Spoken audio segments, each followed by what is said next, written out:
Tout d'abord, je veux apporter mon soutien ferme et toute l'expression de mon amitié et de ma sympathie à Ferdinand Aïté et à son confrère Joël Ega, qui ont été embastillés injustement pour avoir dénoncé les forfaitures et les méfaits de deux personnalités du régime de Faure Gnassingbé qui se présentent comme des hommes de Dieu et que cela leur a coûté la prison.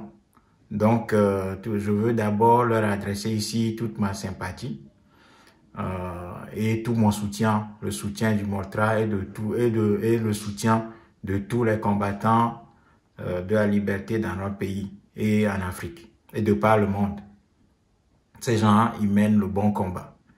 On entend qu'il y a des Togolais qui sont choqués et horripilés des excuses que ces deux journalistes ont présentées. Eh bien, je veux dire simplement aux Togolais que s'ils sont choqués de voir des gens qui sont injustement embastillés présenter des excuses face à une machine de répression, eh bien, que les Togolais se mobilisent pour mettre fin à ce système-là. Si les Togolais ne veulent pas qu'il y a des gens qui présentent des excuses à ceux qui briment le pays, à ceux qui font du mal à ce pays, à ceux qui embastillent injustement des journalistes, eh bien, qui se lèvent et mettent fin à ce régime. Au lieu d'être choqués par ces excuses-là, les Togolais feraient mieux de se mobiliser pour mettre fin à ce régime. Parce que si ce régime n'existait plus, personne ne lui présenterait des excuses. Donc, pour le moment, c'est que ce régime a les rapports de force en sa faveur. Et donc, c'est normal que Ferdinand et Joël Ega présentent leurs excuses à ces deux personnalités qui s'estiment être lésées par leurs propos. C'est tout à fait normal. Donc, si les Togolais sont énervés, sont choqués par ça et commencent par attribuer tous les noms d'oiseaux à Ferdinand Aïté, c'est qu'ils n'ont pas encore compris ce qui est leur rôle.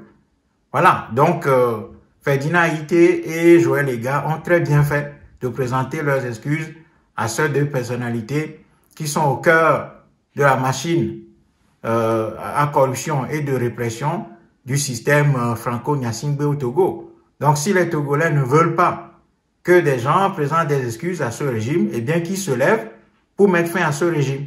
C'est ça qu'il faut dire. Donc, Ferdinand Aïté et Joël Ega sont justement dans leur rôle, dans leur responsabilité. Ils ont fait face à leur responsabilité. Quand quelqu'un est en position de force et est capable de vous briser, alors que tous les autres sont là, assistent à votre cassure, à votre casse. Quand on a arrêté ces gens, qu'est-ce qu'on a fait concrètement? Donc, il faut arrêter de donner des leçons aux gens, alors que nous-mêmes, nous ne sommes pas capables de faire quoi que ce soit. Je le dis une dernière fois, si les Togolais sont choqués de voir Ferdinand Aïté et Joël Ega présenter leurs excuses à ces deux personnalités, eh bien, qui se lèvent pour mettre fin à ce régime. Merci.